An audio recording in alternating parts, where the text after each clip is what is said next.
আসসালামু আলাইকুম। ওয়ালাইকুম সালাম। আলহামদুলিল্লাহ, দেখতেছি খারাপ আছেন, তো যাবেন? হ্যাঁ, ওই আমার বাড়ি আসলে অনেক দূরে, মায়ের অসুস্থ তো, ডাক্তার দেখাইতেছিলাম, টাকা সব শেষ, ভাড়া যাওয়ার ভাড়া নাই আর কি, একটু বিপদে পড়ে গেছি। যে কাম করবে ওঠেন। আমি তো বললাম আমার কোনো টাকা নাই, আমি ভাড়া দিতে পারবো না। টাকা লাগবে না, উঠে সমস্যা নেই। তো ডাক্তার দেখতে কতক্ষণ লাগে? ডাক্তার দেখতে যাস না, ভাতের জলকে পিরিত করতে যাস? সব উল্টাপাল্টা কথা বলতেছেন। উল্টাপাল্টা কথা বলছিস মানে?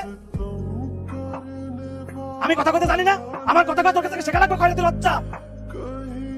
সকালবেলা ঘর থেকে বাইরে টট করে আসে, কোনো টাইম জ্ঞান নাই।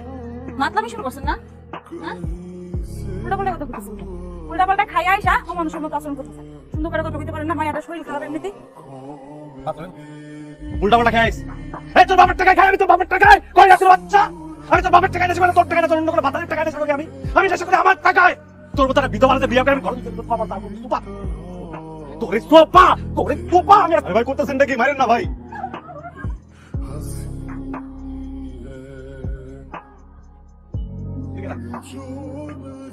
তুই কেনা আমার নতুন লাগ ভাই বাইরে আমার এ তোর আসসালামু আলাইকুম। ওয়ালাইকুম সালাম। কই যেতেছেন? ওই যে বাজারের দিকে মহাজনের বাড়িতে। উঠেন। আপনার খ্যাপ নাই? আপনি খারাপ, সমস্যা নেই, উঠেন। আপনি দেখাবার বাড়ি নেই। এই সমস্যা নেই, দেখুন।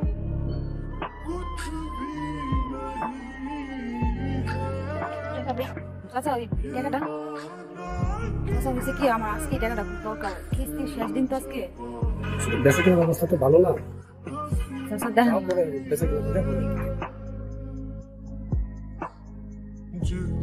কি গো, বাইতে যাবেন না?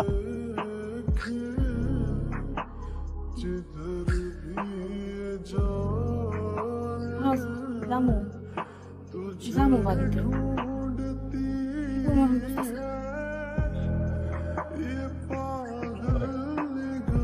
কিস্তি 500 টাকা।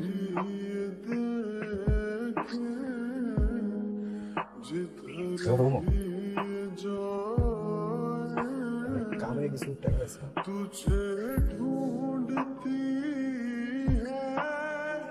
300 টাকার মতো আছে, এই জায়গায় 200 টাকা একটু করে আপনার বাবুরে দিয়েছি। না না, আপনার টাকা আমি কিনে নেব, কিস্তি শোধ করতে হবে। আমি দিতে পারবো না।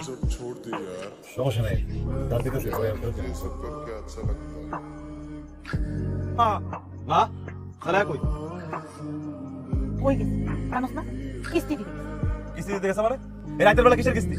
আল্লাহ 30 টাকা কি শুরু করছে তোমার বেটার? রাতের বেলা কিসের কিস্তি দিতে গেছে সে?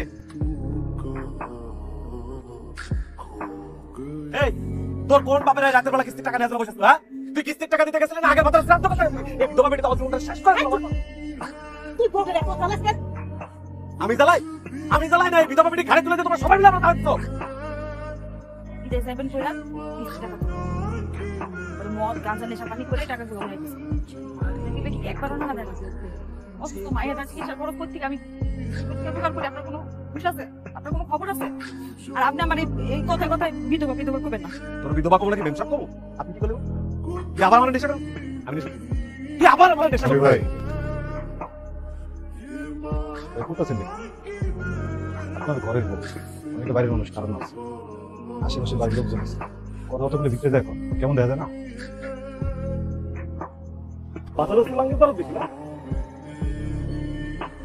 আমার বউরে আমি মারবো না, কাপড় আমার কথা তোর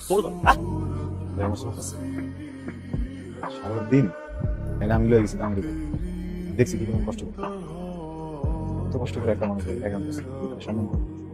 আপনি 1,000 টাকা দিয়ে নেশা করতেছেন, জোর দিতেছেন, আমার গাড়ি মারতেছেন।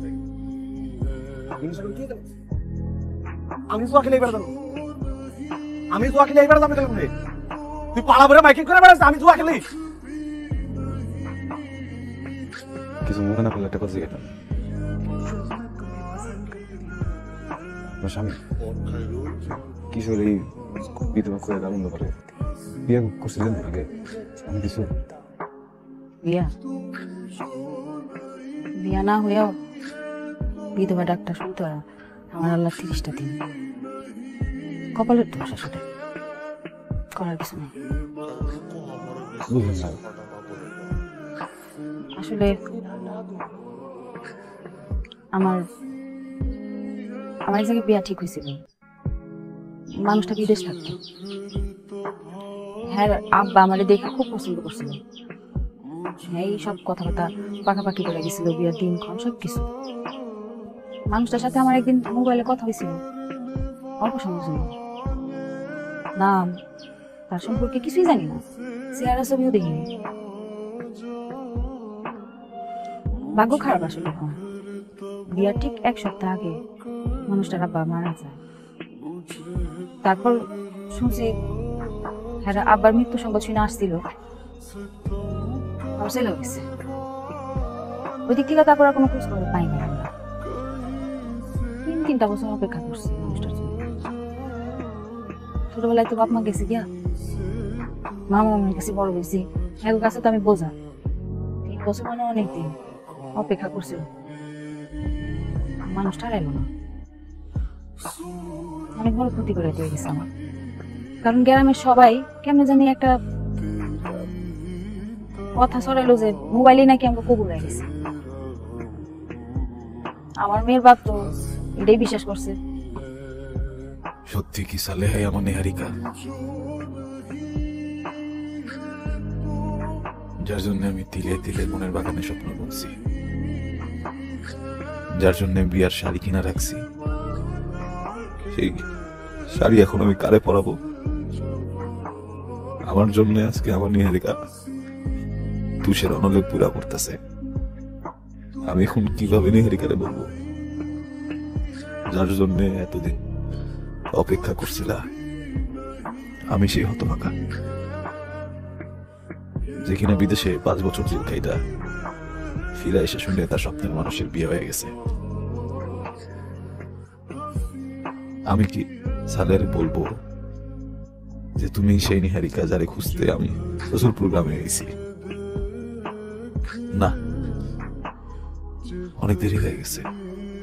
এখন আমি তারে কিছু বললে সে আমাদের ভুল বুঝবে, তারাই দিবে। তার এই অসময়ে আমারে পাশে থাকতে দিবে না। নিহারিকা, আমি কথা দিতেছি ছায়া হয়ে থাকুন তোমার। আসসালামু আলাইকুম স্যার, আপনারা এত রাতে? আপনার স্বামীর নাম কি মনে? জি স্যার। কেন স্যার, কি হয়েছে স্যার এত রাতে আপনারা?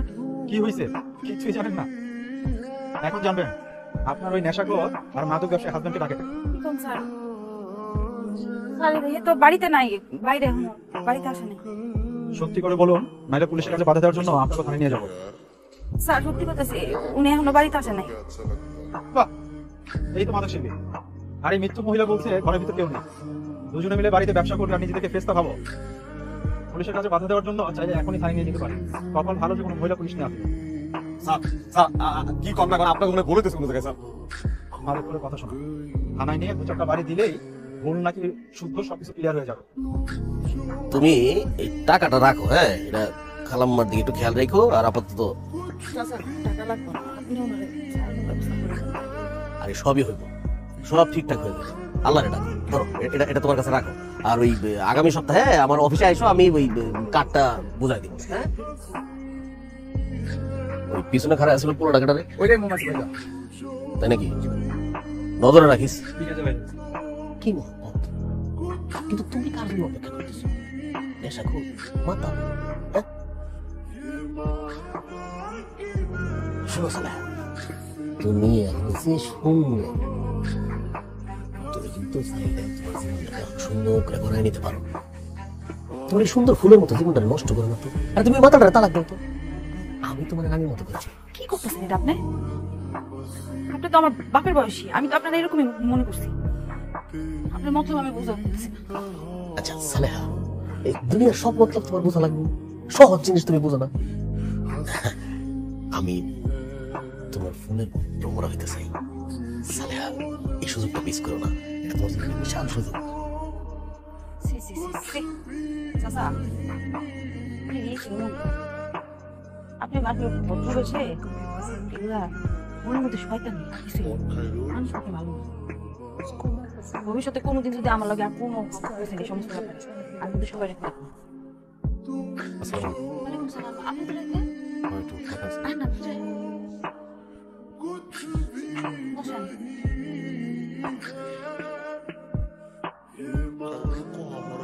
কি অবস্থা আপনার এখন? তো কোনো খোঁজ খবর নাই, কাপড় নিতে এলেন না, কইছিলেন এতদিন। আমি আপনার বাড়ির কেউ পাইলাম না আপনাকে। বাইতে গেছিলাম একটু জায়গা জমির কাম ছিল তো। কয়ে যেতে পারতেন। ভালো জায়গাটা বেশি একেবারে সে টাকাগুলা দিই জায়গা আনছি, টাকা আনছি কিছু। আঙ্কা জমি বেচতে গেলেন যে কোনো জরুরি প্রয়োজন ছিল? মনে করে ছুটে দেবো না। আপনি হেরে চলেন বলে আপনার জমি বেচে দিছেন? কি করুন? আপনি এত উপকার কেন করতেছেন? কেমনি সত্যি এত টাকা তো জীবনে কোনোদিন এমন হয় না আয় করে আনতে পারবো। আমি কেমনি ভালো সিনেমা চলছে তাহলে। আমি তো দেখি কিছুই বোঝে না। আলিপুরে একের মতো খাওয়াইবেন, আমার দিকে একটু তাকান। কি কইতাছেন এগুলো উল্টা পাল্টা কথা? বাড়েন, পাশে থেকে বাড়েন, বাড়িতে বাড়েন। কি কইতেছি বোঝেন না? শ্বশুর নাই, শাশুড়ি ঘুমায়, স্বামী জেলে। আপনার বাড়িতে বাড়েন, যান না বাড়ান। এই রোমান, কি ব্যাপার ভাবি? আপনি এনে এসেছেন নাঙ্গা দেখার জন্য আইছেন? ভাই মানুষটা কোনো দোষ নাই ভাই। সাইডা দেন ভাই, সাইডা দেন। আপনার হাতে পায়ে ধরে। আপনি ডাকলে পাইছেন না? ভাই বিশ্বাস করেন ভাই, এর আসলে কোনো দোষ নাই। এমনি করে থাকলে তো মরে যাবে মানুষটা। ভাবি দেখেন, বেশি ঝামেলা করেন না। চেয়ারম্যান সাহেব দেখলে কিন্তু খবর আছে। বুঝলি? আচ্ছা, আমার কথা শুনতে পাইতেছেন? কি কোনো চিন্তা করবেন না। আমি আমার চাচা লোক খুন করতেছি, সব ঠিক হয়ে যাবে। আপনি সারি দিব, আমার মাফ করে দেন। হলে আপনি অনেক বড় বিপদ। আমি সালেহা। ছোটবেলায় বাবা মা মারা গেছে, বড় হয়েছি মামার মেয়ের কাছে। আর আমার বিয়া ঠিক করছিল এক প্রবাসীর সাথে, কিন্তু বিয়া না হইয়াও আমার কপালে বিধবা নাম কেটে গেল। এরপর বিয়া হলো এক নেশাখোরের সাথে। স্বামী নেশা করে এসে আমার নির্যাতন করে। আমার বাচ্চা একটা সুন্দর মাইয়া, সেটারও সে অস্বীকার করে। সম্পর্কে চাচা শ্বশুর সে সবসময় সম্পদ দখলের চেষ্টা থাকে। আমার স্বামী ছেড়ে যাওয়ার পর আমি সাহেবের কাছে যাই সাহায্যের জন্য। সে আমার খুব প্রস্তাব দেয়। আমি তাতে রাজি না হয় সে আমার আর হানিফায়ের মধ্যে বাজে কথা চলে। আমার আর হানিফায়ের মধ্যে কোনো ধরনের কোনো বাজে সম্পর্ক নেই। এই মানুষটা সব সময় আমার সাহায্য করার চেষ্টা করছে, আমার বিপদে আমার পাশে দাঁড়াইছে। আর এই মানুষটার এই তারা শেষ পর্যন্ত ছাড় দেয় নাই, তার উপর অনেক নির্যাতন করছে। আমি শুধু এটাই পেতে চাই, হানিফ ভাই সম্পূর্ণ নির্দোষ। আমার দুনিয়াতে কেউ নাই। আমার শাশুড়ি এখন আমার সন্দেহ করে, সেও আমারই বিশ্বাস করে না। আমার এই অসুস্থ মায়ের দেখার কেউ নাই। আমি চাই না, আমি চাই না বড় হয়ে আমার এই ফুটফুটে সুন্দর মাইয়া রাস্তায় রাস্তায় বস্তু।